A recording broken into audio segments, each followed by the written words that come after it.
Salut à tous les amoureux de la chose ludique, c'est Magna Magister en direct de la bibliothèque et pour la première grosse vidéo de la semaine, je m'attaque à un jeu fabuleux, à un jeu extraordinaire, à un jeu réellement magique. Je veux parler de Ars Magica, l'art de la magie, que je vous montre ici en version française des cartes, troisième édition.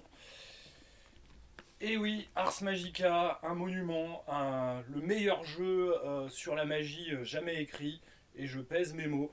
Un jeu vraiment, on va dire, qui est original et dépaysant, on va dire, qui repousse toutes les limites, que ce soit en termes de système de jeu, en termes, on va dire, de propositions narratives, en termes d'innovation également, de gameplay. Bref, un jeu qui mérite vraiment tous les superlatifs, tellement en plus, voilà, il nous offre également un background vraiment très intéressant qui va être, on va dire, le fond, qui va être, on va dire, la base, qui va être les fondations de ce que va devenir ensuite le monde des ténèbres que nous connaissons. Un jeu vraiment, on va dire, incontournable pour comprendre ce qu'est et ce que va être en fait le jeu de rôle dans les années 90 et ce qui va être justement, de mon point de vue, la révolution du monde des ténèbres. Un jeu vraiment, voilà, franchement, je ne pense que c'est un, pour moi en tout cas, un jeu incontournable. Et pourtant, c'est pas le jeu, on va dire, que j'ai le plus maîtrisé. J'ai beaucoup plus évidemment maîtrisé le Mage l'Ascension, qui est en fait, on va dire, sa résultante, devrais-je dire, son, son héritier, on va dire, son digne héritier en termes de, on va dire, de conception, de gameplay justement. Mais pour l'époque moderne, là où Ars Magica, lui, va être vraiment l'incontournable, le parangon, si je puis dire, de ce qu'on peut faire en termes de médiéval fantastique, mais de manière à la fois vraisemblable plus que réaliste, et en tout cas, on va dire, d'une manière tellement dépaysante, originale, avec une approche radicalement différente de tout ce qui pouvait se faire, en tout cas, à l'époque où il a commencé à sortir, c'est-à-dire la première édition qui date tout de même de 87, tout de même. Donc, l'innovation, elle existe, et on était seulement 13 ans après la sortie du premier jeu de rôle, et on voit, comment dire, que là, les gens avaient trouvé à faire du neuf, mais complètement neuf, c'est-à-dire à repartir vraiment de zéro, parce que il y a rien d'ADD en fait dans Ars Magica, et c'est ça justement qui est réellement, on va dire, étonnant, qui est réellement notable en tout point, c'est que voilà, ils ont réinventé la magie d'une certaine manière. Et ça, c'est voilà, ce n'est pas que une évolution normale de Donjons et Dragons dans l'esprit, puisque voilà, le système de magie n'a rien à voir, le système de jeu n'a rien à voir non plus. On est vraiment, on va dire, voilà, à tous les niveaux, sur quelque chose de radicalement différent, nouveau, et qui propose quelque chose, on va dire, qui va marquer d'une pierre blanche complètement tout le monde du jeu de rôle, et encore jusqu'à aujourd'hui, parce qu'il reste le meilleur jeu, de mon point de vue, sur le sujet de la magie. Alors, Ars Magica, comment on peut en dire? Parce que voilà, le couvrir de, on va dire, de louanges et de superlatifs, c'est une chose. Eh bien déjà, voilà, Ars Magica, certes, on joue au Moyen-Âge, donc on nous propose purement et simplement de jouer, on va dire, dans la transition 12e, début du 13e siècle du Moyen-Âge européen, période, on va dire, assez peu connue et voire même complètement caricaturale du point de vue des Américains. Et pourtant, là, on a des Américains qui vont vraiment s'intéresser, comment dire, à ce qu'est le Moyen-Âge et à le sourcer de manière la plus historique possible. Alors je dis pas que c'est parfait, mais c'est quand même largement différent que le Moyen-Âge caricatural qui nous ont servi avant, on va dire, avec Donjons et Dragons, évidemment, à travers le médiéval fantastique. Et même quand il faisait, on va dire, des choses le plus historiques possible, on était quand même dans des choses vraiment approximatives, et en tout cas avec un point de vue américain complètement, je ne sais pas s'il était assumé, je pense que oui, il devait être assumé, mais qui pour nous, en tout cas, Européens qui avons connu cela, et moi en tant en tout cas qu'historien, voilà, j'avais de quoi tomber quelque peu de ma chaise à certains moments. Bon, après, voilà, pour Dark Ages, c'est pareil, hein, je parle de Vampire Dark Ages, par exemple, tous les jeux de rôle médiévaux fantastiques qu'ils ont pu faire, on va dire, après dans le World of Darkness, chez White Wolf au sein de, on va dire, de la gamme, c'est clair que voilà, la précision historique n'était pas trop leur fort et encore moins, je pense, vraiment leur objectif. En plus, donc, déjà, Ars Magica offre, en plus donc de ce cadre médiéval fantastique, une proposition ludique complètement différente. Dans le sens où on va aller à l'encontre complet, on va dire, de ce qui se faisait à l'époque, c'est-à-dire de jouer un joueur, un personnage. Là, voilà, il y a plusieurs personnages, et même je dirais, il y en a même beaucoup plus qu'on ne le pense, dans la mesure où, techniquement, on peut jouer deux personnages principaux, donc sont le mage, son compagnon, qui lui donc n'a pas forcément de pouvoir magique, mais qui a quand même des capacités surnaturelles, et souvent des objets magiques, et sa pléiade, généralement un, 2, 3, ça dépend, de serviteurs. Voilà. Et tout cela, donc chaque joueur, avec ses minimum trois, quatre personnages, va, en fonction des nécessités, évidemment, prendre le personnage qui, on va dire, va le mieux convenir au scénario. Si ça concerne, on va dire, son mage personnellement, il va prendre son mage, et les autres joueurs, par exemple, vont prendre leur mage si ça les concerne aussi, ou les compagnons de leur mage qui, eux, vont avoir le temps concrètement de faire une sortie, si je puis dire, pour aller faire une quête ou quelque chose d'important. En prenant aussi quelques serviteurs qui seront, on va dire, là pour servir un peu de, on va dire, de porteur, de chair à canon, etc., etc. Alors c'est assez péjoratif dit comme ça, mais bon, ça revient quand même à ça. Donc ça déjà c'est la proposition quand même qui était extrêmement novatrice à l'époque, c'était de jouer plusieurs personnages et de le jouer en fonction des nécessités. Chose importante. De plus, il y a un autre personnage extrêmement important qui est l'Alliance, donc le Covenant, comme on dit en VO. C'est-à-dire, voilà, les personnages, eux, vont être assemblés autour d'un lieu qu'ils vont constituer en tant que lieu de défense et d'étude. Dans la mesure où les mages, évidemment, sont très très mal acceptés par la société médiévale. Voilà, ils sont rejetés, évidemment, comme des troubles faits extrêmement dangereux par la plupart de la population qui, elle, est dominée, on va dire, par l'idéologie, on va dire, de la chrétienté, qui rejette évidemment tous les pratiquants de la magie. Et donc, ils sont obligés de se mettre dans des lieux reculés, d'y construire, donc, à partir d'un bâtiment qu'ils auront choisi, leur Covenant, et donc de le transformer en fait en lieu de vie, en lieu d'étude, qui lui aussi va vivre, et qui va connaître justement plusieurs étapes dans cette construction que sont donc les saisons. Et c'est quelque chose d'extrêmement aussi important, je trouve, dans le système de jeu. C'est ce système de saison où donc on va commencer au printemps, où donc là c'est vraiment le début, la formation, comment dire, de l'alliance, avec voilà l'émulation, voilà la mise en place de toutes les choses, le code, les infrastructures, les règles, etc., on va dire les routines de fonctionnement. Après, on va passer donc en été, où donc là, ça sera l'apogée, si je puis dire, de l'alliance, où là, elle est extrêmement florissante, elle a des relations, elle a de l'influence politique, etc. Après, donc, on va passer en automne, où donc là, ça commence sur le déclin. On est déjà sur une alliance qui est vraiment bien solide, mais on voit, comment dire, que ça commence à se fracturer. Et l'hiver, donc là, l'hiver de l'Alliance, c'est l'Alliance, on va dire, qui a passé, donc sa superbe a disparu. Il y a des dissensions, on va dire, elle commence, on va dire, à aller vers la mort, et donc, entre guillemets, la mort du personnage Alliance, hein, du Covenant, c'est ça que je veux dire. Donc les mages, évidemment, eux aussi sont beaucoup plus vieux. Il y a un système, hein, d'ailleurs, qui permet de vivre d'une certaine manière, enfin d'augmenter son espérance de vie grâce, on va dire, à la panacée, hein, évidemment, que va confectionner le mage pour essayer de vivre plus longtemps. Et donc il y a un système, évidemment, pour le personnage de crépuscule qui l'atteint, et donc plus il vit longtemps, évidemment, plus il est sujet à des revers magiques, et ces revers magiques vont d'une certaine manière le rendre complètement fou, et il va sombrer dans une sorte de folie, voilà, extrêmement, voilà, une folie illuminée, qui est quand même, on va dire, un aspect quand même assez important dans le jeu, à faire vivre malgré tout à son personnage. Si on peut, on va dire, le faire vivre jusqu'à cette période-là, ce qui n'est pas évident. Donc généralement, la campagne va s'organiser autour de cette structure. Vos joueurs vont donc avoir deux personnages majeurs, des serviteurs, qui vont être donc voilà, la piétaille qui va faire les tâches, on va dire, les plus communes dans l'Alliance.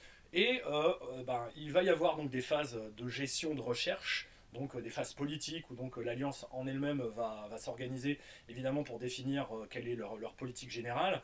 Après, donc, ils vont évidemment définir également des, des tâches courantes, celle d'aller par exemple rechercher donc, de l'énergie magique, qu'on appelle donc le WIS, euh, qui est l'équivalent de l'essence dans Mage, hein, c'est la même. Voilà, donc cette énergie magique qui peut être dans chaque chose, en fonction évidemment des lieux dans lesquels on va le chercher, qui va prendre différentes formes, hein. Ça peut être une forme minérale, végétale, etc.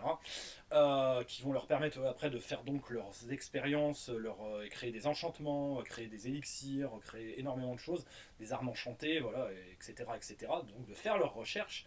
Ils vont pouvoir partir évidemment à l'aventure, hein, donc on aura l'occasion de faire entre guillemets des scénarios, sauf que voilà, donc ça s'organise sous ce qu'on appelle la forme de saga, c'est le terme, hein, qui est utilisé dans Ars Magica. La, la saga, donc c'est justement toute la vie de l'Alliance, donc du printemps jusqu'à l'hiver, avec donc toute cette phase de gestion, plus donc les aventures qu'ils vont vivre en dehors, qui vont être les interactions évidemment avec leurs pairs, donc les autres mages, qui eux aussi donc font partie. Et donc c'est là, on va dire, le jeu du dessus, parce qu'il y a le jeu donc, à l'échelle, comment dire, donc, de l'Alliance, mais il y a le jeu aussi politique à l'échelle donc de l'ordre d'Hermès. Car oui, à l'époque, donc, les mages sont organisés donc en une douzaine de maisons. Enfin, il y en avait 13, mais bon, il y en a une évidemment qui s'est faite éliminer, on va dire, sur accusation de démonologie, donc la maison d'Iedné.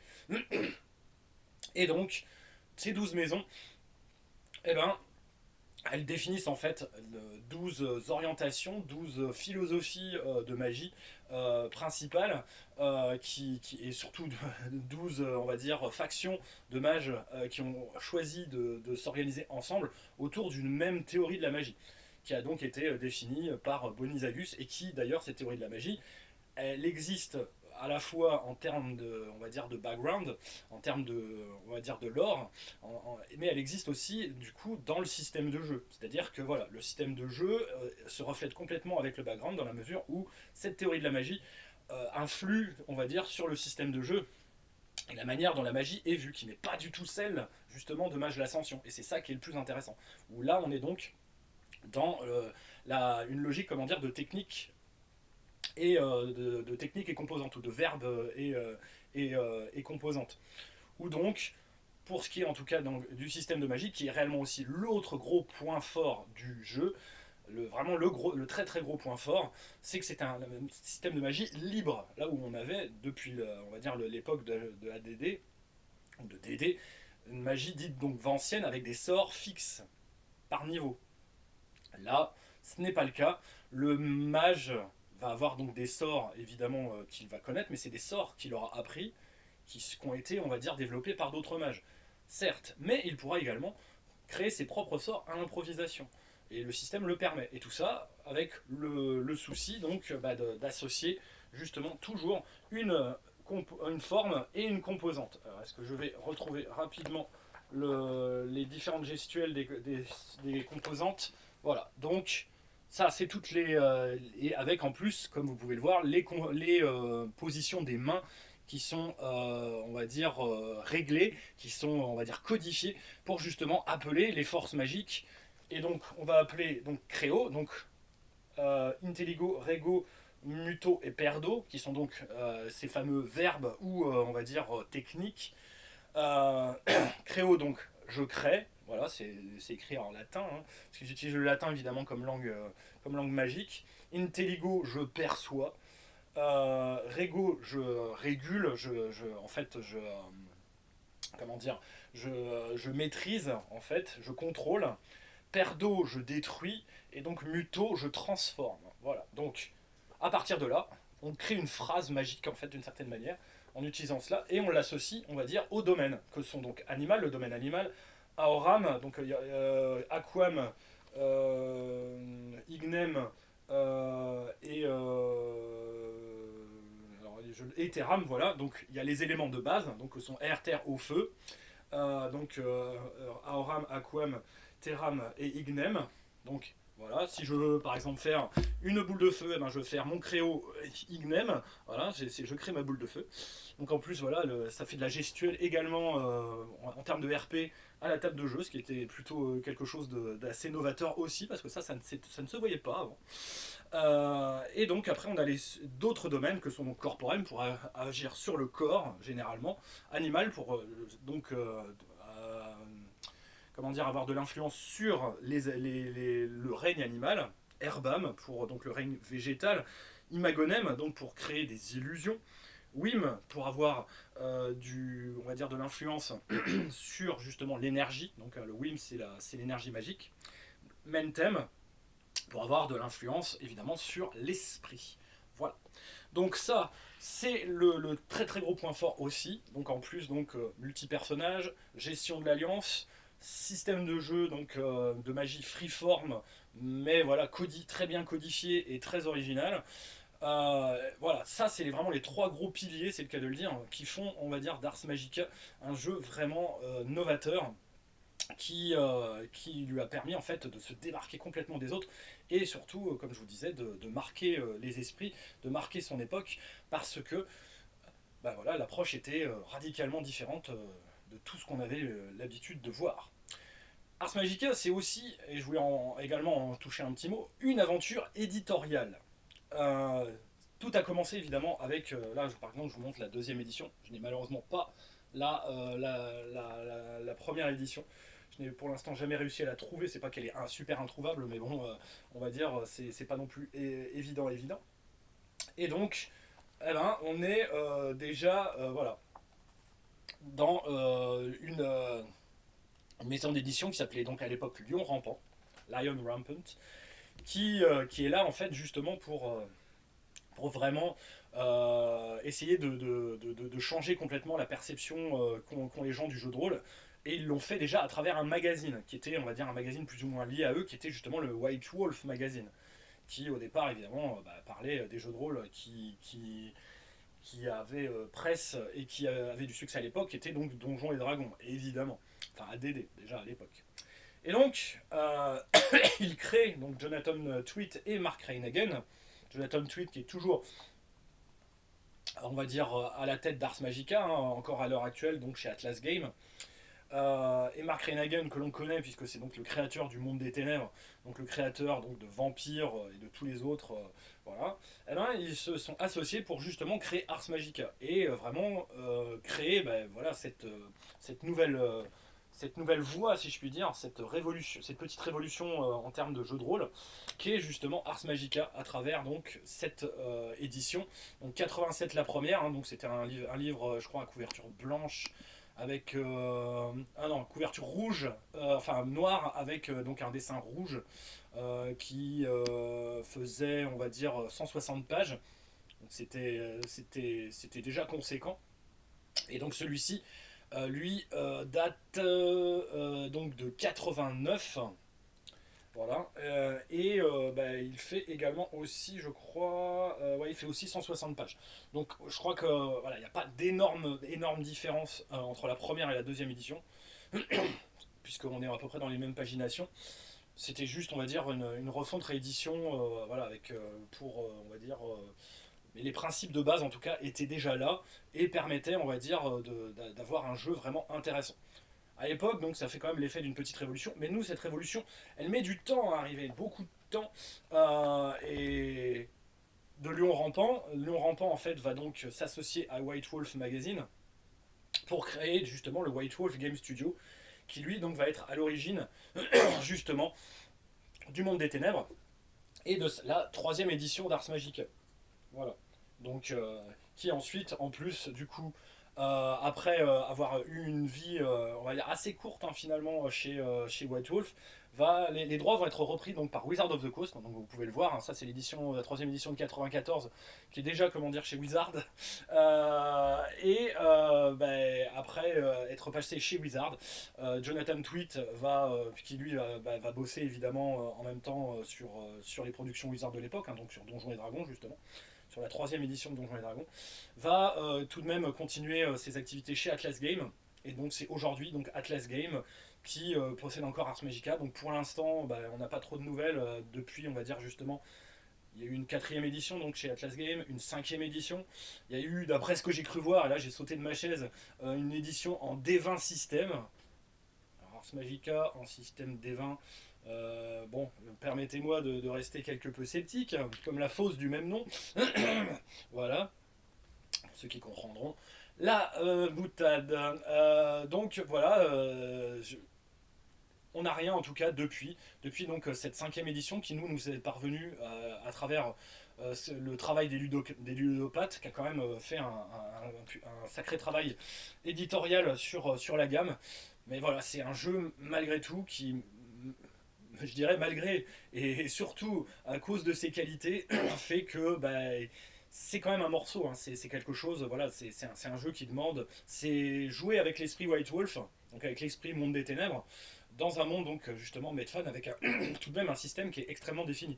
Alors autant le système de magie est extrêmement, on va dire, donc freeform, c'est son point, on va dire, principal, mais il est extrêmement intéressant, autant le reste du système, on va dire, il est logique d'une certaine manière, mais il est un peu lourd tout de même à gérer, surtout on va dire en version dramatique, puisque oui, sur le système de jeu, je dois y venir tout de même, bah, le système en fait se joue purement et simplement avec un D10. D10 qui voilà, va avoir une valeur différente en fonction de comment, de quelle est la, on va dire, l'intensité dramatique de la scène. En phase normale, le D10 bah, va aller comment dire, de 1 à 9 et le 0 va compter pour 0.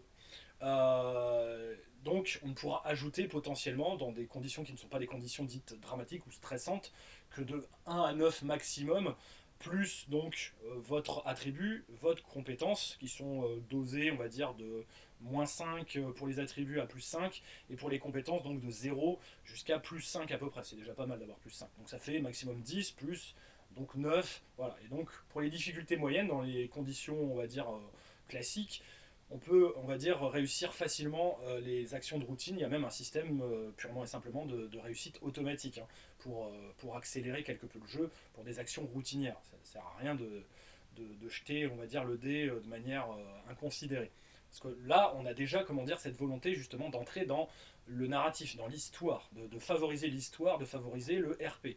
Cette volonté-là qui est après, qui va être, on va dire le cheval de bataille justement du monde des ténèbres, il est déjà dans Ars Magica, évidemment, puisque c'est les mêmes concepteurs, ils avaient déjà cette idée-là en tête, qu'ils avaient insufflé dans Ars Magica. Mais bon, avec un système qui reste quand même voilà, assez conséquent. Même s'il n'est pas, il est pas, on va dire, inutilisable, hein, c'est pas ça que je veux dire. C'est que voilà, il est quand même assez conséquent malgré tout. Il n'est pas assez léger, on va dire, pour servir au mieux sa proposition.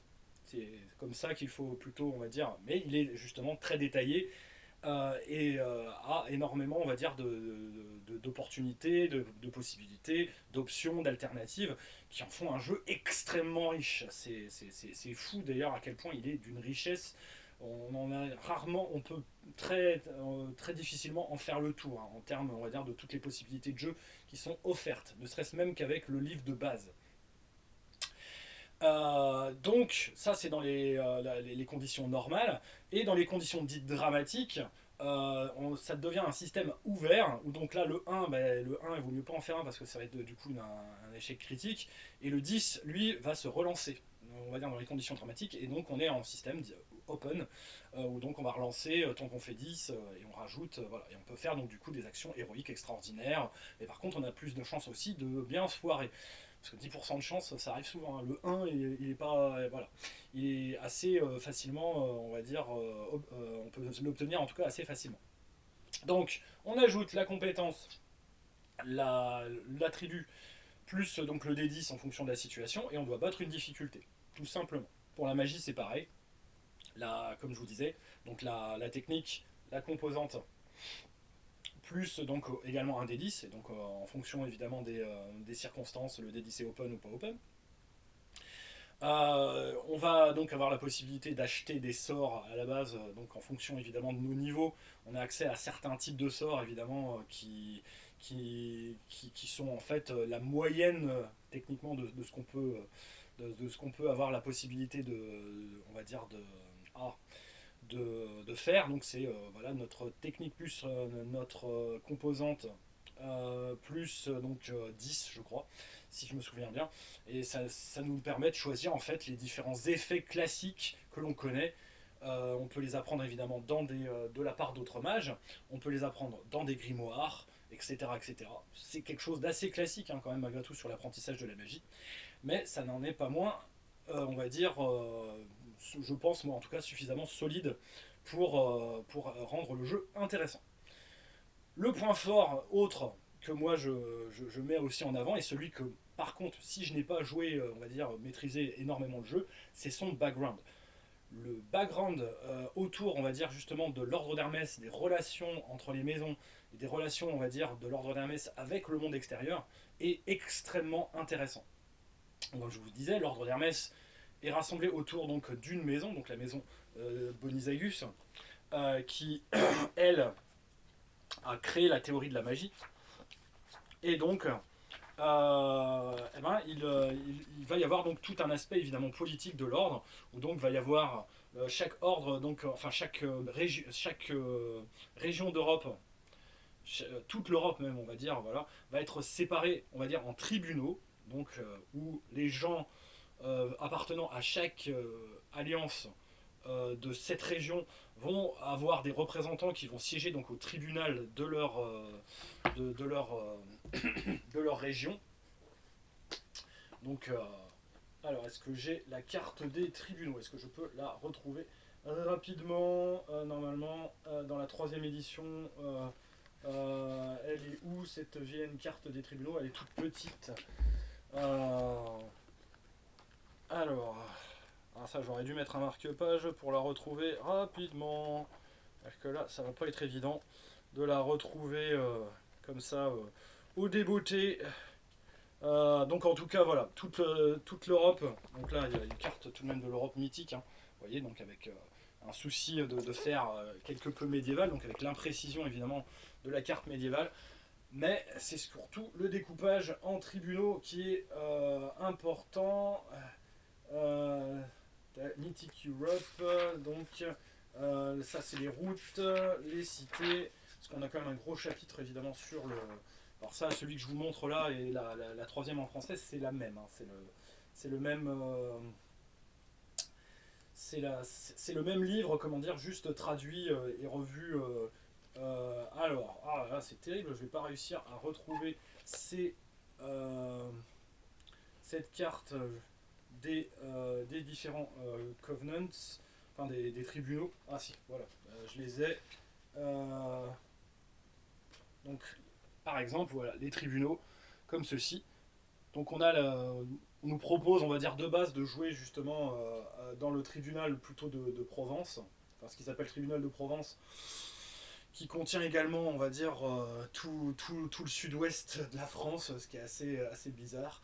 Bon bref, c'est parce que c'est pas la Provence, hein, mais bon, qu'est-ce que vous voulez.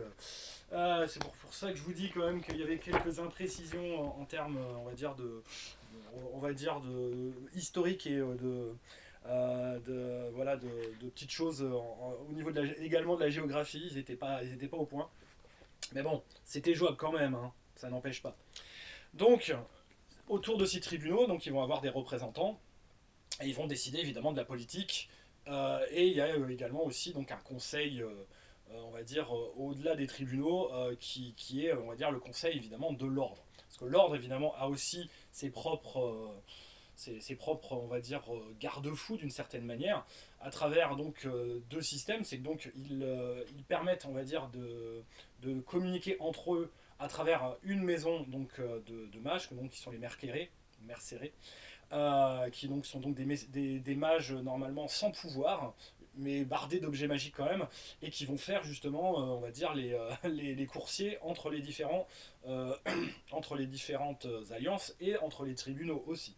Et si jamais il y a des problèmes, s'il y a des mages qui font n'importe quoi, qui ne respectent pas le code de l'ordre, etc., eh ben, ils ont également un système de juges, d'enquêteurs, que sont donc les quaesitors, qu'on appelle donc dans les éditions, on va dire, récentes, la maison donc Germanicus. Mais moi je vais les appeler Quaesitor hein, parce que c'est leur titre évidemment Quaesitor et c'est celui on va dire que les vieux joueurs comment dire je pense connaissent plus que Germanicus. Oui c'est Germanicus ou Gernicus je sais plus. C'est pour ça j'arrive jamais à m'en souvenir dans la mesure où j'ai pas imprimé comment dire le nouveau nom justement de la c'est Guernicus si mes souvenirs sont bons. Et d'ailleurs tiens bah, je vais en profiter pour vous faire la présentation des maisons, différentes maisons. Alors donc justement dans les maisons donc de l'ordre d'Hermès, donc il y a les Bjornaer qui eux sont donc plutôt tournés vers la nature, vers les animaux, vers voilà vers la transformation animale. Donc eux à l'issue comment dire de leur expérience dans l'ordre d'Hermès c'est en fait c'est une faction qui va rejoindre ce qu'on appelle dans Mage l'Ascension les Verbena, donc les Bonizaius, les théoriciens de la magie, donc eux sont voilà, c'est eux qui sont là pour théoriser la magie, pour mettre en place le code d'Hermès, etc. Les Crayamon, donc les Crayamon sont eux une maison on va dire extrêmement mystérieuse, mystique, voilà, où donc leurs représentants ont des symboles comment dire qui sont tatoués comment dire sur leur visage, c'est très très bizarre. Ex Miscellanea, donc là c'est une maison évidemment qui rassemble, comme son nom l'indique, Ex Miscellanea ça veut dire divers en latin, donc il rassemble un peu tous ceux qui sont inclassables dans les autres maisons. Flambeau, donc eux c'est évidemment les rois comment dire de la tatane, de la tonce, voilà, ils balancent des boules de feu à tout, c'est des guerriers, hein, donc eux, ils sont là en fait pour servir de comment dire ouais, de force de frappe. Donc c'est Guernicus, hein, excusez-moi, je m'en doutais bien que j'avais encore rajouté une syllabe en trop. Donc eux donc, sont les juges, justement, et les bourreaux d'une certaine manière du monde d'Ars Magica, de l'ordre d'Hermès, où donc ils sont là bah, pour faire respecter les règles, le code d'Hermès, donc ils le connaissent évidemment par cœur. Et donc ils sont là pour aller d'alliance en alliance pour concrètement régler les différends entre les alliances déjà et aussi punir les mages qui ont commis on va dire des entorses à l'ordre d'Hermès. Donc en particulier la plus éminente d'entre elles c'est de fricoter avec le monde démoniaque et donc d'invoquer des démons, de signer des pactes, etc. Ça c'est pas bien. Donc ils peuvent prononcer justement des sentences, dont une vraiment en particulier, qui est donc ce qu'on appelle le Gilgul, c'est-à-dire ils arrachent en fait le don magique à la personne. Donc ça c'est évidemment... alors dans Ars Magica, normalement il y a un équivalent, mais bon, en tout cas dans Mage, c'est tout à fait... oui, ça existe. Donc les Gerbitons, qui eux, c'est une maison qui est proche des humains, justement, qui peut se mêler, on va dire, qui sont intéressés par les arts, etc. Et qui sont donc très très bien pour faire la relation justement avec le monde humain, pour éviter que l'Alliance, comment dire, ait des problèmes. C'est eux qui servent de tampon un petit peu. Donc les Mercérés, comme je disais, ou Mercérés, qui eux donc sont les messagers. Les Mérinitas, donc eux ce sont des êtres très proches, on va dire, du peuple fée. Alors la relation avec le peuple fée, évidemment, dans Ars Magica est un peu, voilà, il vaut mieux pas les ennuyer. Parfois on est obligé quand même de prendre leurs sources, donc il vaut mieux avoir quand même de bonnes relations avec eux, et surtout pour tirer, on va dire, donc du WIS. Mais bon, on conseille normalement de ne pas empiéter sur leur territoire et de leur fiche la paix pour éviter tout problème. C'est purement pragmatique. Hein. S'ils pouvaient les exterminer, je pense qu'ils le feraient. Mais bon, heureusement, il y a les Merinta pour dire là, ah non, non, non. Les Trémérés, évidemment, ben voilà, on les connaît, hein, c'est nos chers petits Trémérés, ils viennent de là. Voilà, donc une maison évidemment extrêmement ambitieuse, qui aime la compétition. Donc voilà, eux, ils instaurent donc comme règle, on va dire, pour gérer les différends entre les mages, donc le Kertamen, donc le duel magique. Alors là, c'est eux, hein, donc le duel magique d'ailleurs existe, hein, il y a un sous-système pour gérer, on va dire, ce genre de choses, qui est bien fait d'ailleurs, qui est très très intéressant. Et donc, bah voilà, eux, ils essaient évidemment de dominer politiquement complètement l'ordre d'Hermès en faisant des magouilles pire que tout. Titalus, bah voilà, en plus quand on voit bien son symbole, oh bah c'est le symbole du Wyrm, enfin du ver. Bah oui, parce qu'en fait ce sont des mages plus ou moins quand même qui sont accusés de démonologie. Mais bon, eux ça va encore, ça tient.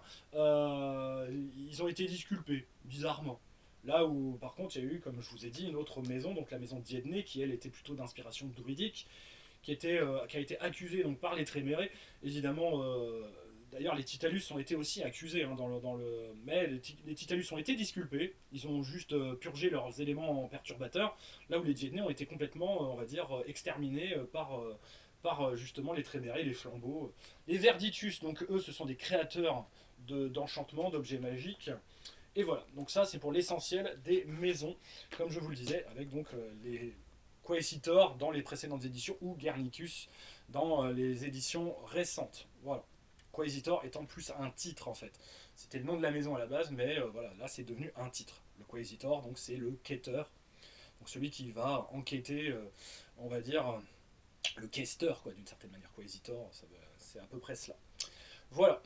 Donc, bah, je pense avoir fait quelque peu le tour pour ce qui est de vous décrire un petit peu pêle-mêle les grands, on va dire, atouts du jeu.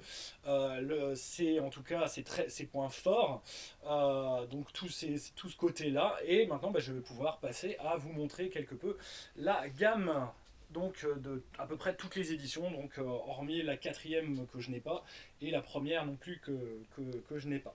Mais bon, ce n'est pas grave, de toute façon, ça fait déjà pas mal. Alors, comme je vous disais, ça c'est la première édition, donc, enfin deuxième édition, pardon, mais la première édition que j'ai pu acquérir, où donc on a déjà tout hein, qui est en germe. Donc le personnage, comme je vous disais, il est fini par des caractéristiques, donc intelligence, perception, force, endurance, présence, communication, dextérité, rapidité. Après donc, on va choisir pour notre personnage des vertus et des faiblesses. Là, c'était un système donc, de points à compenser. Dans les éditions d'après, donc à partir de la quatrième, il y a des majeurs et des mineurs, et donc il faut compenser les majeurs et les mineurs, là où il y avait un système de points avant, quoi, dans la deuxième, troisième édition. Voilà, c'est juste ça la grosse différence. Il y a un système évidemment de réputation. On a évidemment aussi il y avait ce qu'on appelait des templates, donc des exemples en fait pour faire rapidement des personnages. C'est beaucoup plus détaillé évidemment dans la troisième édition. Donc on a les skills, les abilities qui sont séparés donc en talent, compétences et savoir.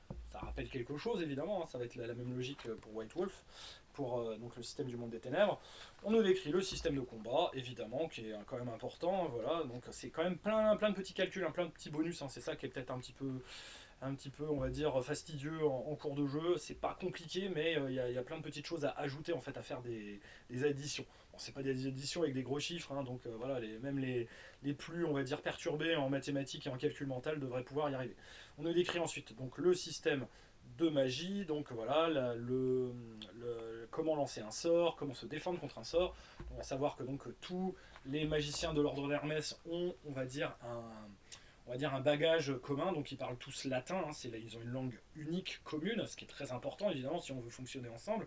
Et ils ont accès également aussi à une technique donc, de protection magique, qui est donc le Parma Magica, qui, on va dire pour la petite histoire, comme les mages entre eux, on ne sait pas trop, les mages hors de l'ordre d'Hermès peuvent se révéler, comment dire, quelque peu dangereux. Eh ben, eux, donc du coup, ils ont, on va dire, une défense qui leur permet, on va dire, de résister comment dire à la première attaque si je puis dire pour éviter comment dire que le mage qu'ils vont rencontrer ait plutôt tendance comment dire à leur foncer dans le tas à montrer qui c'est qu'elle a plus grosse en duel de magie. Eux ils ont de quoi se défendre et dire attendez je veux discuter. Voilà, et c'est comme ça en fait justement que Bonizaius, en ayant justement, c'est lui aussi hein, qui a théorisé le Parma Magica, permet comment dire aux mages de pouvoir interagir entre eux parce que bah, ils ont, on va dire, une défense. Voilà, une défense, on va dire, licite et on va dire avérée, visible. qui dit voilà, je viens en paix, mais je suis quand même je suis en mesure de pouvoir me défendre. Donc voilà, on va discuter, on va essayer de discuter. Et c'est comme ça justement qu'il a pu rencontrer d'autres mages et les convaincre justement de rejoindre l'ordre d'Hermès, grâce au Parma Magica. Voilà, ça c'était pour la petite histoire. Voilà. Donc la description des sorts, classique. Les règles de laboratoire qu'on va retrouver évidemment aussi dans toutes les voilà, mais bon là qui sont vraiment plus succinctes. La description des créatures, parce que donc on va avoir évidemment toutes les créatures surnaturelles, et donc la description de la société médiévale, très succincte évidemment dans ce bouquin-là, et le setting, donc on vous propose évidemment un lieu de base qui va être assez mythique également dans les éditions prochaines, donc qui est Mistbridge, la crête des brumes, qui est paru évidemment aussi en français dans la troisième édition. Donc on nous propose évidemment des PNJ, des lieux, etc. Donc on avait déjà quand même, même si c'était succinct, on avait déjà tout qui était en germe. Voilà. Donc voilà à quoi ressemblait la feuille de personnage. Bon, c'était pas reluisant, mais ça avait le mérite d'exister. Donc ça c'était pour l'édition, la deuxième édition. Dans la gamme de la deuxième édition, il y a donc, et ça va être à peu près le même modèle, hein, c'est pour ça que je vais passer assez rapidement, Covenants, donc le supplément évidemment qui était pas très très gros, pour justement créer son couvent, son alliance, et donc avec ses propres caractéristiques, hein, donc elle avait sa défense, ses ressources magiques, ses ressources livresques, sa bibliothèque, donc etc., etc. Donc, et ce système-là, évidemment, va se développer encore plus pour que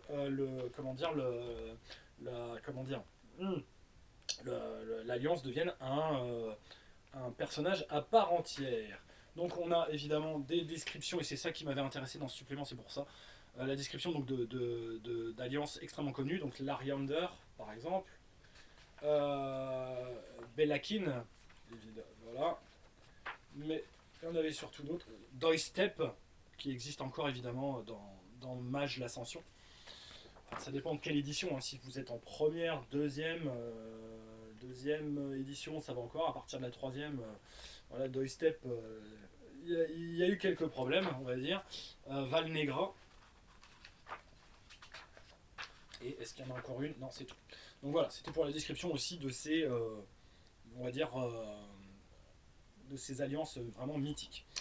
Le premier supplément évidemment sur le monde des fées, parce qu'il va y avoir évidemment un supplément par domaine en dehors, on va dire, grand domaine, on va dire, d'êtres surnaturels, donc les fées, et évidemment aussi le monde donc angélique et le monde démoniaque, qui va être très important. Donc pareil, supplément donc de 144 pages, qui vous décrit, on va dire, donc tous les êtres fées, les relations avec les fées, pour les introduire vraiment de digne manière dans vos campagnes, en tant qu'opposants, ou voilà, pour ajouter évidemment pour donner, on va dire, plus de corps à des personnages de la maison Mérinita, évidemment.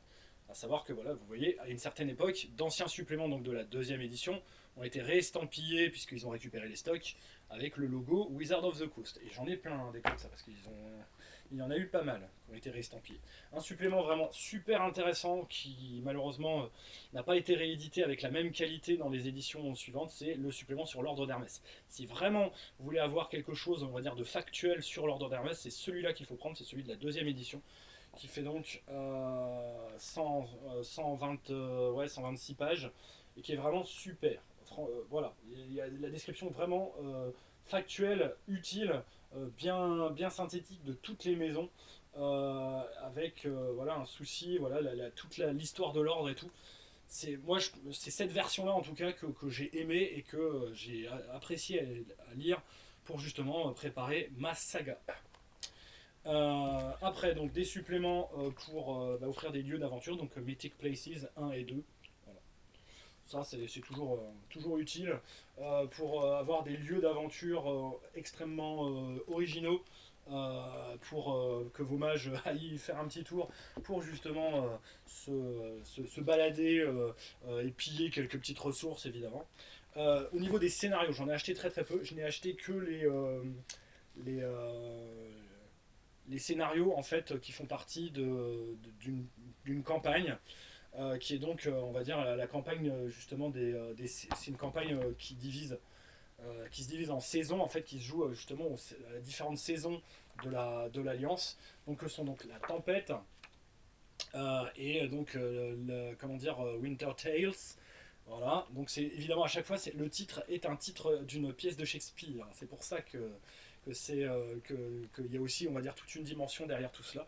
Parce qu'il y a évidemment beaucoup de magie dans Shakespeare. Dans La Tempête, justement, avec Prospero. Voilà, Winter Tale, euh, etc. Et donc il y a les autres dans la troisième édition. Donc il y en a deux que sont donc Midsummer Night Dream évidemment, donc le songe d'une nuit d'été, et Twelfth Night, l'épiphanie.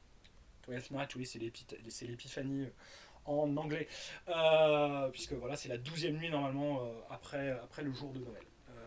En fait, c'est le dimanche, on va dire, 2 semaines maximum après le jour de Noël, celui où on fête les rois, voilà, comme tel, mais ça vient évidemment aussi des pièces de Shakespeare, pour la petite histoire. Et donc c'est vraiment une campagne par épisode qui peut être jouée, évidemment intercoupée d'autres scénarios au sein comment dire, de votre saga, pour on va dire jouer vraiment une intrigue cohérente qui se suit donc jusqu'à la fin. Sachant que les 2 premiers tomes sont parus donc dans la deuxième édition, mais ils ont été réédités dans la troisième, et on a rajouté évidemment donc Midsummer Night Dream, donc Songe d'une nuit d'été, et Twelfth Night, l'épiphanie, enfin du moins la 12e nuit. Mais bon, ils l'ont pas traduit, donc je pense qu'ils auraient traduit ça par l'épiphanie, parce qu'il n'y avait pas d'autre moyen de le traduire autrement, parce que voilà, ça n'existe pas, le mot épiphanie veut dire autre chose en anglais.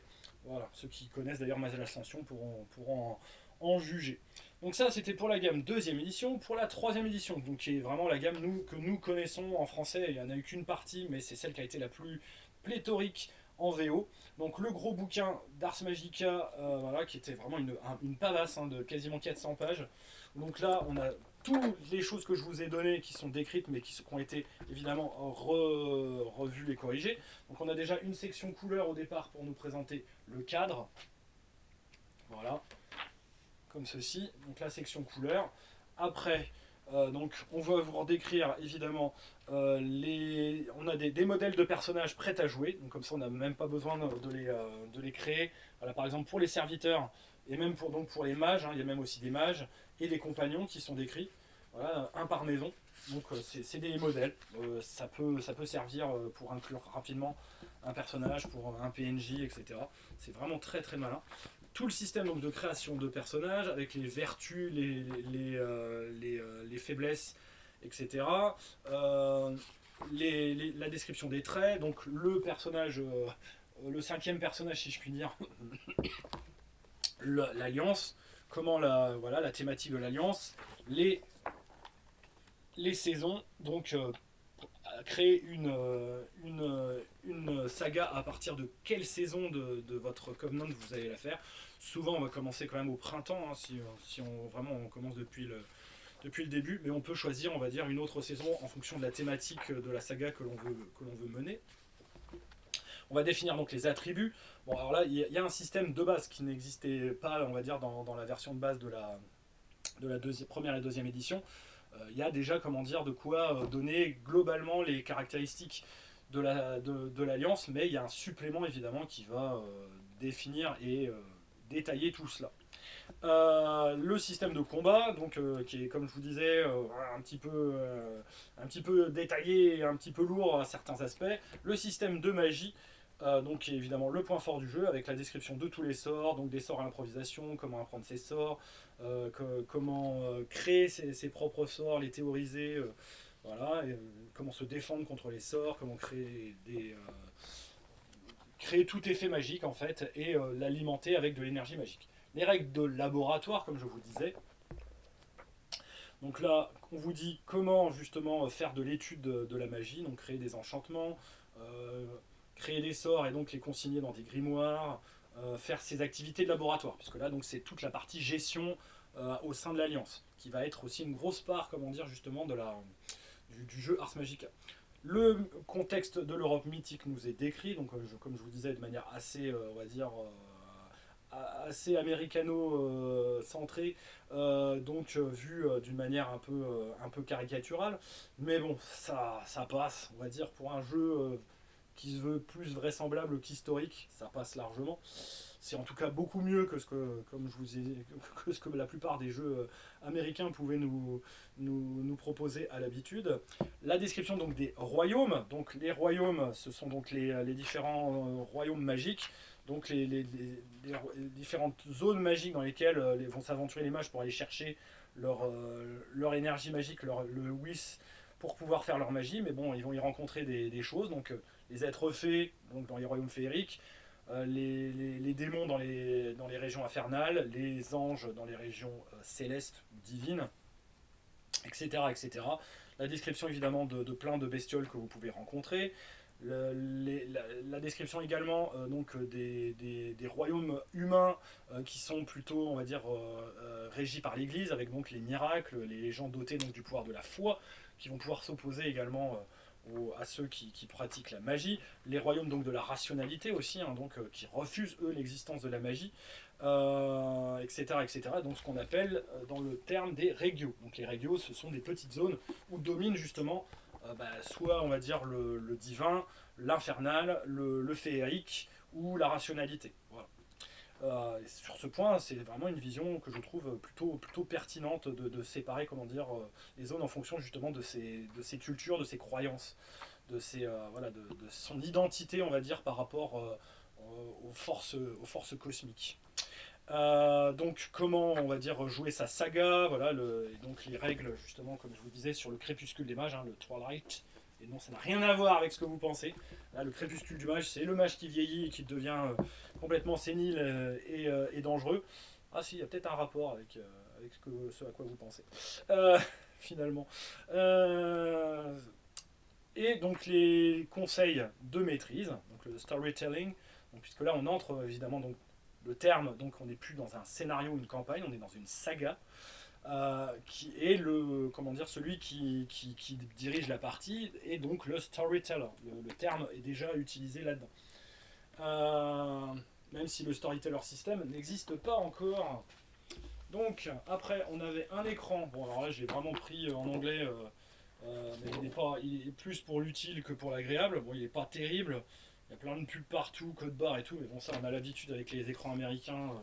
Voilà. Plus donc des blocs de feuilles de personnages. Donc, si vous permet de voir d'ailleurs les feuilles de personnages en VO, voilà, avec justement les, euh, les traits magiques, voilà, ici, qui était quand même un des points forts du jeu. Je crois d'ailleurs que, oui, les feuilles, il y en a aussi derrière. Donc derrière, il y a le grimoire de magie. Et au niveau de la feuille, là ici, donc c'est pour écrire, c'est Meritan, les vertus et faiblesses, etc. Donc ça, c'est pour l'écran. Du moins, ce que vous proposez l'écran. Évidemment, on entre dans les suppléments plus ou moins indispensables. Le Wizard Grimoire qui est pas mal, hein, bon, qui offre donc des règles supplémentaires, des sorts supplémentaires, évidemment, beaucoup de sorts supplémentaires, des variantes évidemment aussi de types de personnages qu'on vous propose de jouer. Donc voilà, l'alchimiste, l'astronome, donc le sorcier enfin le magicien de cour, le barde, l'élémentaliste, le diplomate, le guérisseur, l'historien, l'illusionniste, le professeur, etc. Donc ça c'est vraiment des choses supplémentaires, des merit and flows en plus, quelques règles, voilà, par exemple j'ai vu là pour créer ces homoncules, des règles justement sur les inscriptions mystiques des Crayamon, donc des nouveaux sorts, ça par contre il y en a pléthore, mais bon, dans quelque chose qu'on appelle Wizard Grimoire, ça serait quand même dommage. Des objets magiques évidemment. Ah, des objets magiques, c'est affreux. Eux aussi ils ont cédé, ils ont fait un supplément avec des objets magiques. Bon, évidemment, voilà, les objets magiques ils peuvent les créer eux-mêmes, hein, je dis pas assez facilement, mais c'est pas non plus, c'est un peu le but de la manœuvre, donc ça va. Et des règles supplémentaires aussi, enfin, dans l'appendice, sur plein de petites choses. Voilà, concernant le système, etc. Donc ça, c'est le grimoire, qui est, on va dire, l'un des suppléments les plus notables, les plus intéressants. La description, évidemment, de Mesdridge, donc qui est un scénario, en même temps que la description d'un background. Enfin scénario, on va dire, à faire soi-même, hein, à mettre en place, on va dire, dans sa chronique. Donc il est paru en français, hein, sur le titre La Crête des Brumes, justement. Moi je l'ai pris parce que ben, voilà, c'est quand même un Covenant mythique qui existe encore à l'époque d'Ars Magica, à l'époque de Mage l'Ascension, et que donc je voulais faire jouer, en plus donc de Doy Step aussi, hein, qui est décrit dans l'un des suppléments aussi que je vais vous présenter. Voilà, donc Miss the Ridge, un supplément de contexte, mais qui peut être transformé évidemment en grande saga où votre propre Covenant peut avoir justement des interactions avec eux. Donc les deux suppléments dont je vous parlais de scénario, donc Midsummer Night Dream et 12 Nights, qui va clore justement donc, les différentes saisons de la chronique, enfin de la saga qui vous était présentée. Voilà, donc ça c'est pour si vous voulez euh, jouer comment dire des scénarios faits, enfin des scénarios on va dire écrits au sein de votre saga, bah, c'est je pense les quatre, donc La Tempête, Winter Tale, 12 Nights et Midsummer Night Dream, sachant qu'il n'y a que La Tempête, hein, je crois, qui a été traduit. Tous les autres, bah, ils n'ont pas jamais connu de traduction en français d'après mes souvenirs. Alors après, les suppléments justement sur les régios, les royaumes, donc le Pax Dei et le Maleficarum. Donc le Maleficarum sur les forces démoniaques, évidemment, et le Pax Dei sur les forces célestes. Voilà, donc là, c'est si vraiment vous voulez les inclure dans votre chronique, ce sont les suppléments que vous devez prendre. Donc oui, c'est vrai que j'ai oublié mais, de vous dire, toutes ces suppléments 3ème édition, donc c'est vraiment début des années 90. Donc ça sort à partir, la 3ème édition, à partir de 92, sachant que nous, on l'a eu en français un peu plus tard, et c'est déjà à partir de 93. Voilà. Donc le livre que je vous ai montré, on avait un écran quand même qui était plus beau, je trouve. C'est vrai que j'ai oublié de vous le montrer. Voilà, ça c'était l'écran en français. Et il y a eu plein de suppléments, évidemment aussi en français. La Crête des Brumes, comme je vous le disais. Le Grimoire du Mage, il a été traduit. Ah si, Songe d'une nuit d'été, il a été traduit. Je ne m'en souvenais plus. Mais ils ont traduit Songe d'une nuit d'été, qui est un scénario plutôt intéressant. Donc, dont je vous ai présenté la VO. Alors les suppléments un peu moins utiles, mais si vraiment au niveau du Moyen-Âge vous êtes un peu à la rue et que vous lisez bien l'anglais et que vous voulez avoir du matos, on va dire, direct sur certains sujets, sans lire, on va dire, des bouquins de spécialistes, d'historiens, Mythic Europe, qui est plutôt sympa, et le Medieval Handbook, qui est vraiment un supplément, lui, de contexte sur le Moyen-Âge, qui est beaucoup plus synthétique et intéressant. C'est vraiment même le plus on va dire, intéressant qu'ils ont pu faire. Sur le sujet justement le Medieval Handbook, où là vraiment on a la présentation du Moyen Âge de manière moins caricaturale et plus précise, en tout cas on va dire moins du point de vue on va dire d'Américains moyens qui n'y connaissent finalement pas grand chose. Parce qu'eux ils n'ont pas cette culture et ce contexte là autour d'eux. Et donc Mythic Europe, pareil, énormément d'informations sur plein de villes, plein voilà, sur évidemment la composition de la société. Donc si vous voulez avoir, on va dire, le contexte médiéval en deux bouquins, bah, c'est vraiment ces deux-là qu'il faut se procurer. N'ont jamais été traduits évidemment malheureusement. Mais bon. Sinon, vous pouvez très largement vous en passer et prendre tout simplement des livres d'histoire abordables. Voilà, donc des livres genre de première année d'histoire médiévale d'université qui seront très largement, on va dire, utiles où allez vous documenter à droite à gauche. Après, il y a donc les descriptions pardon, de tribunaux. Il y en a eu quelques-unes et elles sont plutôt notables et intéressantes. Donc ça, c'est si vous voulez placer votre campagne dans des lieux, on va dire, assez mythiques. Moi, je l'avais placé, on va dire, en Palestine, en Judée si vous préférez, enfin bon bref, dans les royaumes latins quoi, voilà, vous comprenez ce que je veux dire.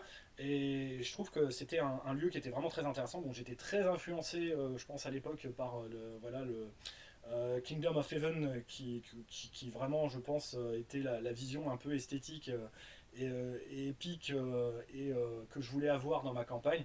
Et donc j'avais justement placé leur,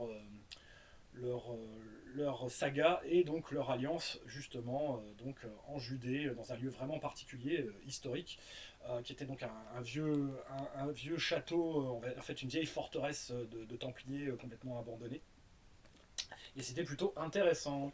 Donc il y a le tribunal de Rome, donc, qui est décrit, le tribunal d'Ibérie, voilà, et Lion from the North, le tribunal donc d'Écosse. Alors ils ont chacun leur intérêt. Le tribunal de Rome est assez classique, bah voilà, c'est vraiment, on va dire, toute la culture romaine. Le tribunal d'Ibérie, bah, pareil, il n'est pas d'une grande originalité, mais voilà, il vous montre comment ça se goupille cette histoire à travers les deux. En fait, vous avez vraiment une vision de la manière dont s'organisent les tribunaux de l'ordre d'Hermès. Et le plus original, je pense, c'est quand même Lion from the North. Si vous voulez vraiment un tribunal avec voilà, toute cette ambiance, on va dire, mythique, de légende, on va dire, autour de l'Écosse, du nord, comment dire, du royaume d'Angleterre, enfin non, là c'est le royaume d'Écosse, justement.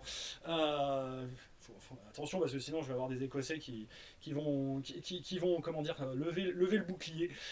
Donc je fais attention. Donc en tout cas, si vous voulez jouer en tout cas dans les îles, voilà, dans les îles britanniques, ça va, îles britanniques, c'est validé. Eh ben, c'est vraiment le contexte, je pense, le plus original que vous pourrez trouver pour y placer votre saga. Sinon, bah, placez-les, on va dire, comme à peu près tout le monde, donc dans le sud-ouest, dans la région, voilà, de l'Ariège, de Toulouse. On va dire, comment dire, la région de base, entre guillemets, dans laquelle généralement sont placées les sagas. Donc avec les fameuses, donc le tribunal de Provence, même si c'est pas la Provence, ça me fait toujours bizarre de dire ça. Même en l'étendant au maximum, hein, c'est pas la Provence, hein, faut arrêter. Voilà, donc c'est la région dans laquelle vous avez donc le plus évidemment d'alliances connues, dont en particulier, bah, comme je vous disais, Mistridge, Doistep, voilà, Valnegra, Palakin, etc. Donc tous ceux qui étaient quand même assez connus à l'époque on va dire, créer vraiment une dynamique entre les alliances pour votre saga et donc faire jouer aussi le contexte dans votre saga d'interaction au sein de l'ordre d'Hermès qui est extrêmement intéressant aussi. Alors pour la quatrième édition, je n'ai qu'un seul comment dire, supplément, c'est le House of Hermès. Donc quand je l'avais acheté, j'avais été évidemment assez déçu. Il y a les descriptions, mais bon, c'est voilà, je trouve que c'est moins inspiré, bon, même si les illustrations sont beaucoup mieux.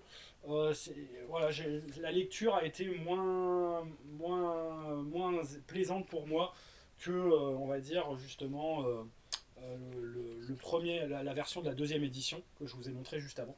Mais par contre, si vous ne trouvez pas celui que je vous ai montré, qui est quand même pas évident à trouver, peut-être cher, encore que, celui-là, comment dire, sera bien, on va dire, pour que vous ayez une vision d'ensemble de l'ordre d'Hermès, on va dire, avec la quatrième édition en tout cas. Voilà. Après, la cinquième édition. Donc là, je vais vous montrer, je l'ai acheté évidemment en français chez Ludopathe, celle-ci. J'ai toute la gamme à peu près, donc là, on va être assez exhaustif. Donc, la cinquième édition, donc là, on revoit pas essentiellement au niveau du système de jeu, on reste dans la même logique, en tout cas. Il y a juste, donc, comme je vous disais, pour les avantages et les faiblesses qui sont maintenant donc majeurs, mineurs, compensables. Le système, on va dire, d'alliance, il y a un supplément, est vraiment là extrêmement détaillé. Beaucoup plus détaillé que dans la troisième édition encore. Et vraiment, voilà, pour l'avoir testé en long, en large et en travers, on a passé quand même une bonne partie des séances de jeu à créer le code et à créer l'alliance en jeu. Et c'était très intéressant. Mais voilà, là vous vous lancez, on va dire, dans quelque chose d'extrêmement sérieux, on va dire. Une saga d'Ars Magica, voilà, c'est pas du tout, on va dire, anodin. Donc on a affaire à un bouquin de 335 pages à peu près. Donc pour cette cinquième édition, on est sur, voilà, elle est sortie donc en 2013. C'était à l'issue, comment dire, donc d'une souscription qui a été très en retard.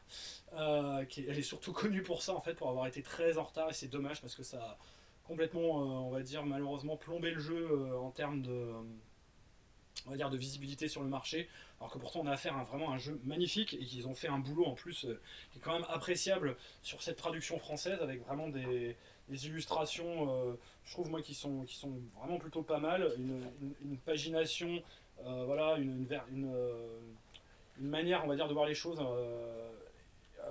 enfin une manière esthétique en tout cas de voir les choses, que moi je trouve plutôt honnête, et vraiment, voilà, avec des illustrations quand même qui pètent les genoux, hein, sur certains aspects.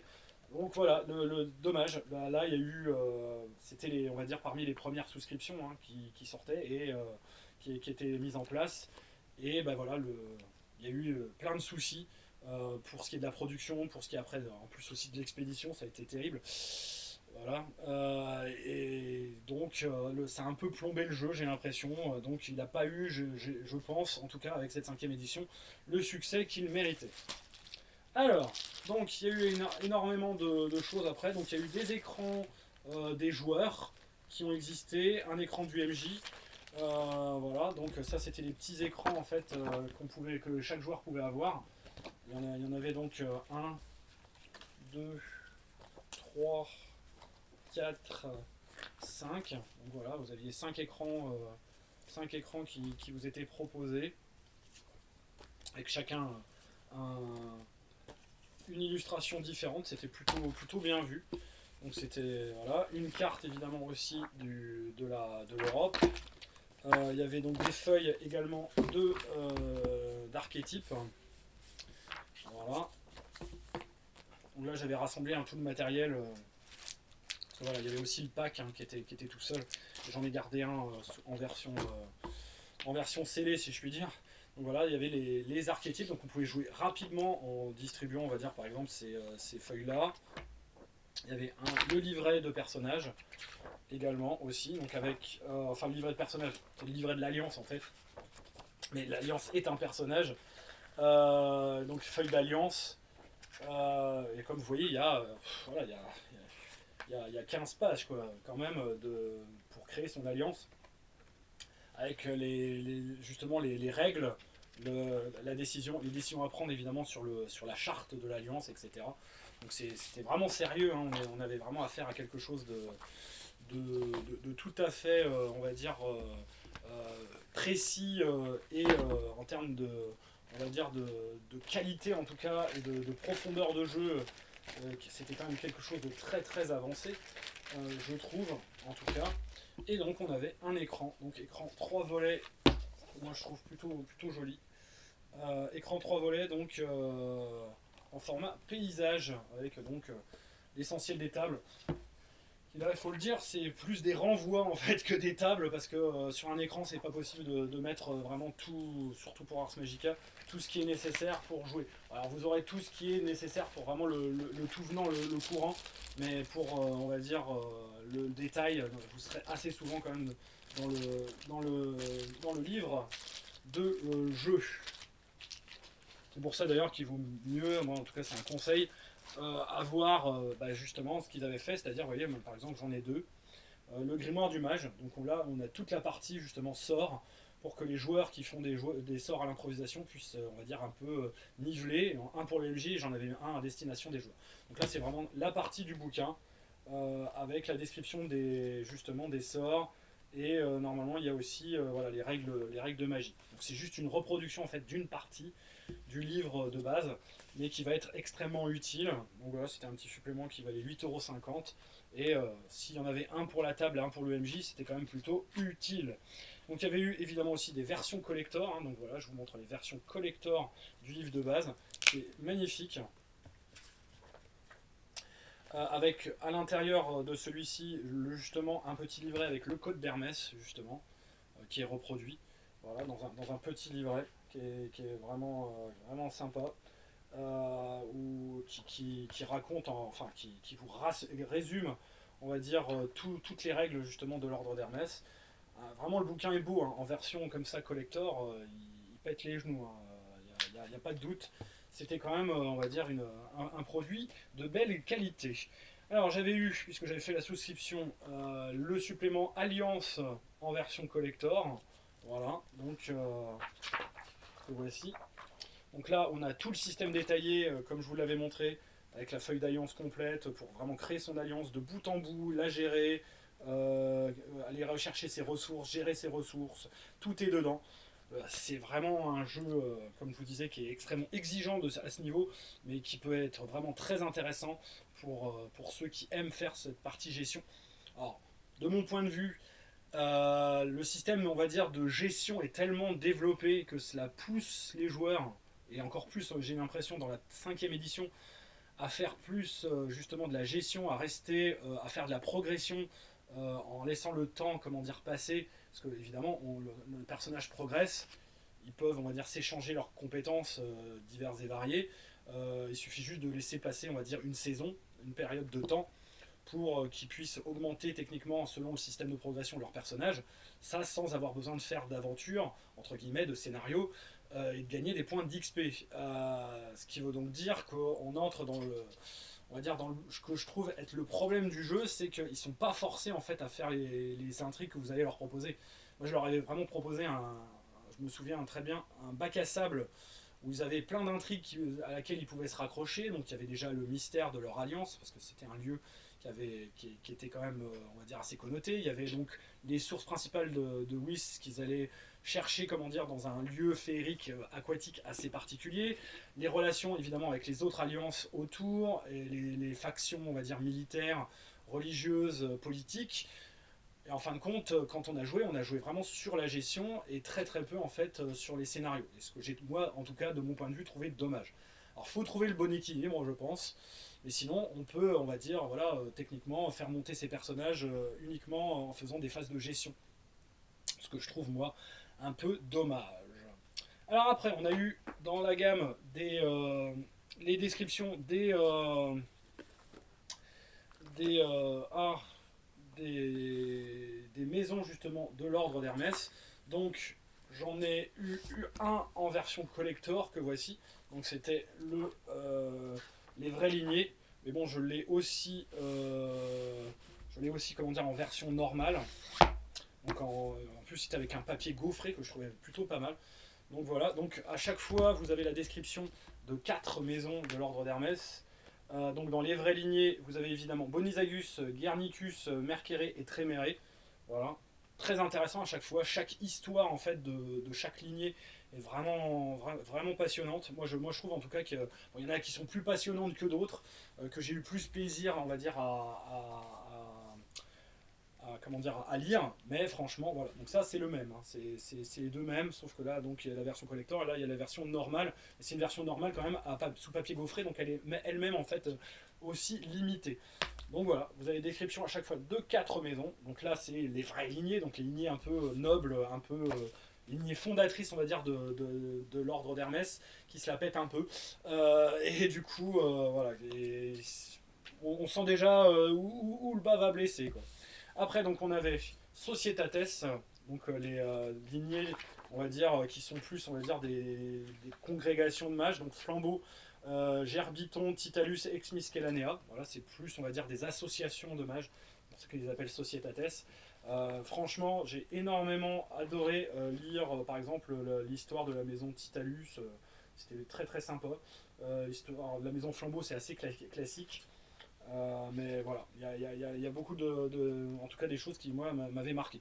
J'ai adoré évidemment l'histoire de la maison Tréméré dans l'autre, par exemple. Et ça c'est vraiment les goûts de chacun. Et les cultes à mystère, le dernier on va dire qui est sorti. Donc là où vous allez avoir les dernières qui vous sont décrites, bah, il est où le sommaire? Toujours avec des illustrations quand même qui sont vraiment pas mal à l'intérieur, des illustrations pleine page comme ça qui sont de toute beauté comme dirait l'autre. Voilà, avec donc des illustrations de Gabriel, justement Bulic. À Gabriel, t'as fait vraiment de très très belles illustrations là-dedans. Et donc de Jocelyn Grange aussi, voilà, des gens que je connais pour avoir fait aussi donc illustrations mises en page pour d'autres projets qui me sont chers, justement comme Imperator, Antica, etc. Donc là-dedans, Jornaer, Crayamon, Merinita et Verditus donc, sont décrits. Donc là, c'est les cultes un peu plus. Enfin, ils sont dits cultes, c'est des maisons de l'ordre de Hermès, évidemment, qui sont plus basées sur le secret. Voilà, Jornaer, voilà, sur le secret autour, on va dire, des forces de la nature, on va dire, autour de la Crayamon, évidemment, elle est énigmatique et secrète, Merimita autour des êtres faits, et Verditus autour justement du secret, de la manière dont on va forger, évidemment, dont on va dire, créer justement les objets magiques avec toute un code, une procédure voilà, qui est extrêmement hermétique, c'est le cas de le dire. Parce qu'on est dans l'ordre d'Hermès, ça tombe bien. Voilà. Et donc c'est l'un des derniers suppléments d'ailleurs à être sorti, hein, qui avait été financé lui aussi avec du retard, malheureusement. Et donc après, les autres suppléments qui étaient sortis, donc l'Alliance brisée de Calbase, qui est un bon scénario d'ailleurs, assez classique sur pas mal d'aspects, mais qui permet déjà de sortir un peu vos mages de l'Alliance pour aller faire un scénario, je trouve, intéressant. Voilà, donc je n'en dis pas trop parce que c'est donc l'édition révisée, hein, puisqu'elle elle est sortie évidemment dans les autres éditions depuis la troisième, hein, je crois. Elle est sortie en troisième édition. Donc là, on avait la version révisée en français pour la cinquième édition. Et pour finir, voilà, le supplément Arles, supplément de création française, s'il vous plaît. Donc pour cette cinquième édition, Arles, lui, il est donc l'Alliance brisée. Attends, je suis bien dans la cinquième édition. Arles, lui, c'est pareil, c'est dans les derniers suppléments qui sont parus. Et il est paru en quelle année? Ah, si j'arrive pas à retrouver la date. La date, s'il vous plaît. J'arrive pas à retrouver. Comme d'habitude, les dates sont pas forcément marquées. Bon. Donc c'est pareil, c'est de toute façon dans le même. Alors, là où on va dire les suppléments étaient sortis donc de la première vague en 2013. Je crois que ouais, Calbase c'est 2015 et Arles. J'arrive pas à trouver la date. Tant pis. Donc, mais c'est un des derniers suppléments en fait qui est sorti pour la gamme. De toute façon, je pense que c'est dans les années fin des années de 2010. On est à peu près là-dessus. Ça doit être 2016-2017, grand maximum. Parce que je sais que j'ai reçu les derniers suppléments de la souscription. Ça devait être en 2018.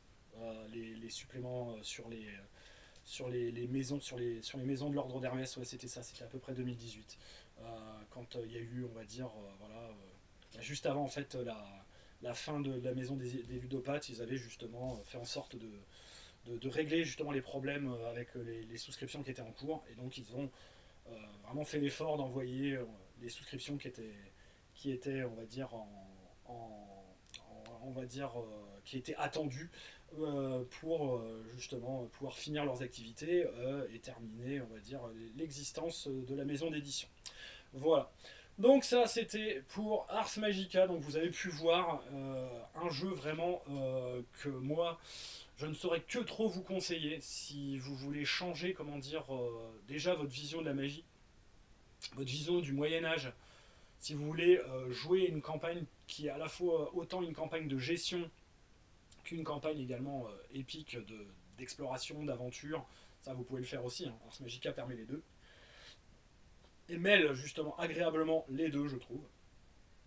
Pour l'instant, pas de nouvelles, hein, donc il faut vous, vous jeter, si je puis dire, sur ce qui est encore disponible. La cinquième édition est encore trouvable, hein. Je pense que voilà, il y a des déstockages assez réguliers. Il y a eu sur, on va dire, les derniers exemplaires qui sont encore disponibles sur les éditions justement chez les ludopathes, anciennement les ludopathes, ça s'appelle maintenant, de toute façon, ils ont on va dire un site de déstockage qui s'appelle les Trois Chemins. Vous pouvez encore trouver des choses. Il y a eu encore des. En fait, il y a une newsletter en fait, hein, qui est envoyée assez régulièrement. Encore de leur part, avec justement des promotions sur les derniers stocks qui leur restent d'Ars Magica. Vous pouvez d'ailleurs encore en trouver en convention, hein. Moi je sais en tout cas que voilà, par exemple à Octogone l'année dernière, il y avait encore, on va dire, des exemplaires d'Ars Magica qui étaient vendus, on va dire, sur un stand commun, si je puis dire, où il y avait donc comment dire, les produits proposés justement pour Antica Imperator, et donc il y avait un petit fond de stock d'Ars Magica qui était encore disponible, parce que voilà, Bruno Guérin avait eu justement la gentillesse de proposer, on va dire, ces derniers exemplaires au public. Donc il y a possibilité encore de les trouver si vraiment vous avez envie.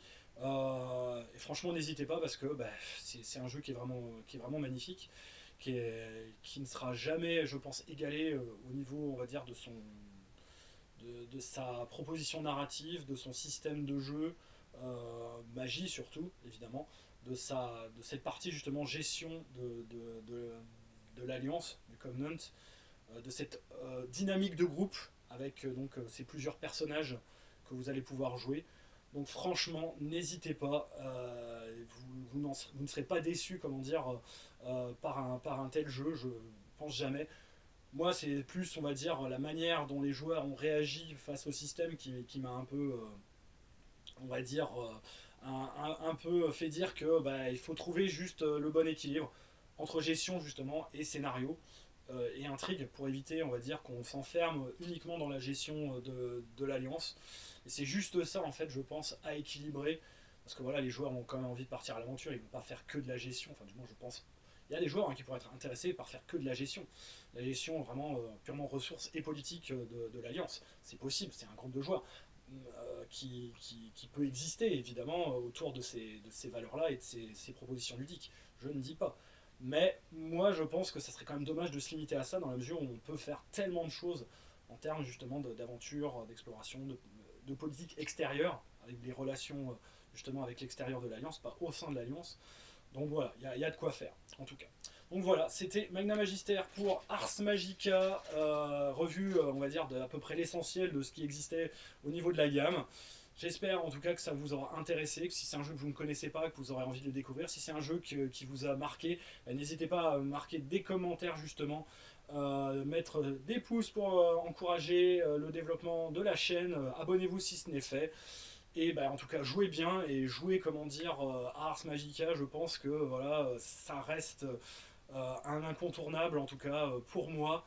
Même si donc moi, pour l'instant, je maîtrise surtout Mage l'Ascension, j'utiliserai quand même malgré tout toujours ce background qui est vraiment tellement important dans la construction justement de cet univers du monde des ténèbres, que moi je considère Ars Magica comme faisant partie intégrante du monde des ténèbres, même s'il est indépendant par son système de jeu, il n'en reste pas moins, on va dire, une composante, une pierre, la pierre fondatrice du monde des ténèbres que moi on va dire, je chéris énormément et qui voilà, me permet toujours aujourd'hui avec énormément de passion, d'intérêt et on va dire, de plaisir de faire jouer justement à Mage l'Ascension en réutilisant, comment dire, tout ce background florissant, riche, qui avait déjà été mis en place depuis la fin des années 80. Voilà. C'était Magna Magister, je vous dis donc à bientôt pour de nouvelles aventures. N'oubliez pas la deuxième vidéo de la semaine et le live encore cette semaine. Et on se retrouve pour de nouvelles aventures la semaine prochaine. A ciao.